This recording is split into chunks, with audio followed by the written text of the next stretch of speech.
I've said that before. I've stood in my place and I've moved. And I've allowed and I've seen God move.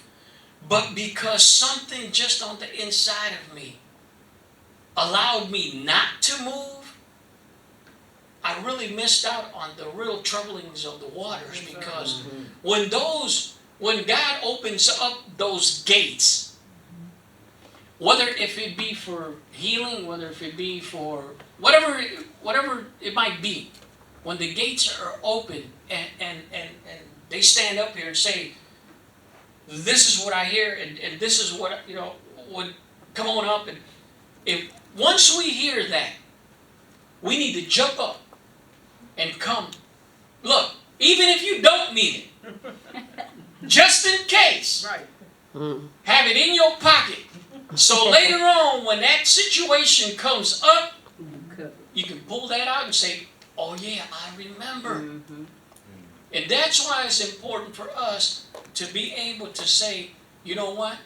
I'm no longer going to stay in this place, and I'm going to go ahead and now heed to what is being said. Amen. Listen to what it says. As people of God, we must stop blaming others, especially our leaders, for our dysfunction and reason why we can't get it together. Why don't we just tell the truth and say that we just like what we're doing and that we are comfortable in the place that we're in? We have an excuse for everything, and we know that it's always said here that for every excuse there is a lack of passion. Yes. See, passion motivates us. It moves us. It gives us that deep desire and that deep love that when things are called, man, it hits us deep down on the inside of us. And there's no second questioning about if I need to come up or if I need to do this or if I need to do that. Or I need to stop doing this or I need to stop doing that. Because it rises up on the inside of him. It's sad to say that our current situation that we are in affects us physically, mentally, emotionally, and spiritually. When it is narrowed down to our personal lives, rather than taking responsibility for ourselves and the role we must play in bringing about a desired changes in our lives, like the man in the story, he did quickly blame others. Because right away he was like, man, I ain't got nobody to put me in. Here I am. I keep waiting and I keep waiting. For 38 years, Jesus knew. Jesus knew the condition of that what he was in.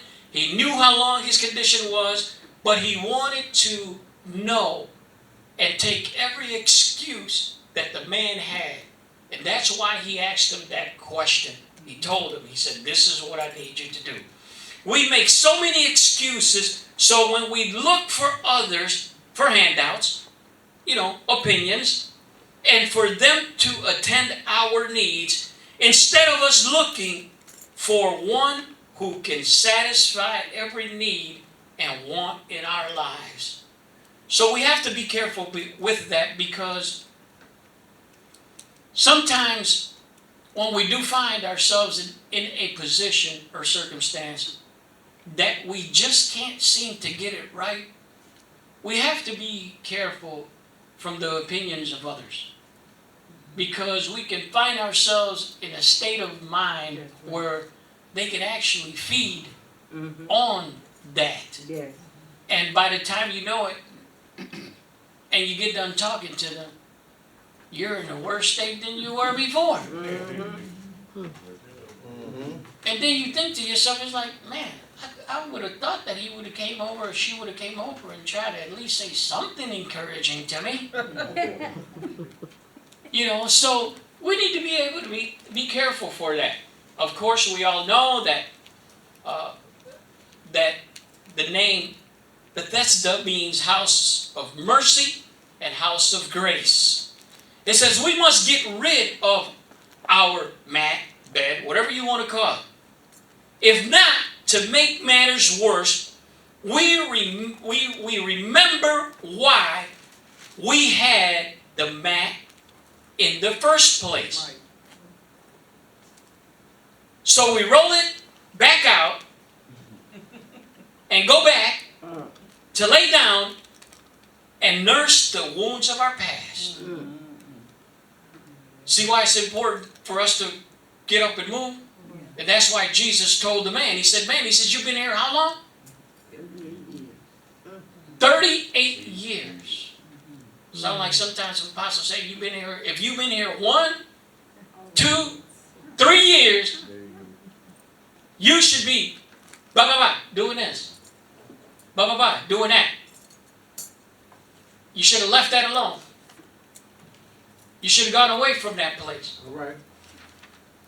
You shouldn't be there. You should be here. It's nothing against us. It's just that they know the timing of God and the place where we should be, because to me, honestly, if I could tell you the truth, I find out now that people are searching and looking for God more than they were before. Mm-hmm. And if we're going to continue to come here 2 days out of a week, the people are expecting to see and to look for Jesus on the inside of us. Yes, sir. Yes. But because sometimes we roll that mat back out and we go back and say, oh, I just, for some reason or another, I just can't seem to make it. Or I just can't get over this. Or we need to be able to say, no. Our past wounds would not dictate on how I'm going to move forward. So we begin to lay down again and nurse the wounds of our past, disappointments and hurts, while some too overwhelmed with challenges. We fall asleep wallowing in self-pity. Yes, sir. So we just keep returning, we keep going back again, and all of a sudden, we find ourselves in a situation again, and now, where's Jesus? He's nowhere on the inside of us. And this is what people are looking for. People are not looking, they're looking for Him through us and in us. And that's the change that they want to see. They want to see the change in us. Because if they see the change in us, they'll know that He's in us and He's working through us. Yeah. So that's what they're looking for. So we have to lay all these things aside, put our mat, roll it up, tuck it underneath us, and carry it with us, and keep moving forward. That's what we need to do. Find another place, and if I can tell you the truth, we all know that bed, mat, whatever you want to call it, it's a place of intimacy, it's a place of rest. It's also a place of, guess what? Reproducing. Yes. So while I'm just laying there, while I'm just sitting there on my mat, doing nothing, what am I bringing forth? Because if the mat or bed is a symbol of reproduction, then Jesus needs to be manifested. He needs to be reproduced in our lives so people can partake of that. That's what we need to do. 2 Corinthians 5, 16 and 20 says this in the Message.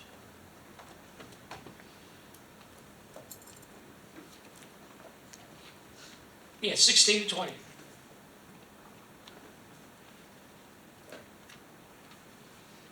It says, because of the decisions, because of the decisions, we don't evaluate people by what they have or how they look. We looked at the Messiah that way once, and we got it all wrong, as you know. We certainly don't look at him that way anymore. Now we look inside, and what we see is that anyone united with the Messiah gets a fresh start, is created new, the old life is gone, a new life emerges. Look at it. All this comes from the God who settled the relationship between us and him, and then called us to settle our relationship with each other. God put the world square with himself through the Messiah, giving the world a fresh start by offering forgiveness of sins. God has given us the task of telling everyone what he is doing. We are Christ representatives.